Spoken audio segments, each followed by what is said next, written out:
Hi friends, welcome to my channel. ఈరోజు కర్మ సిద్ధాంతం అంటే ఏంటో తెలుసుకుందాం. ఇక ఒక పళ్ళ చెట్టు కనిపించింది. ఇక కళ్ళు చెట్టు మీద ఉన్న పండుని చూశాయి. మనసులో ఆశ పుట్టింది. కళ్ళు పండుని తెంపలేవు కదా, అందుకే కాళ్ళు వెళ్ళాయి చెట్టు దగ్గరికి పండుని కొయ్యడానికి.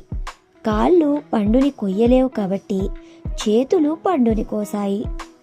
చేతులు పండుని తినలేవు కాబట్టి నోరు తినేసింది. మరి ఆ పండు కడుపులోకి వెళ్ళింది. ఇప్పుడు చూడండి, ఎవరు చూసారో వాళ్ళు వెళ్ళలేదు, ఎవరు వెళ్ళారో వాళ్ళు తెంపలేదు, ఎవరు తెంపారో వాళ్ళు తినలేదు, ఎవరు తిన్నారో వాళ్ళు ఉంచుకోలేదు. ఎందుకంటే అది కడుపులోకి వెళ్ళింది.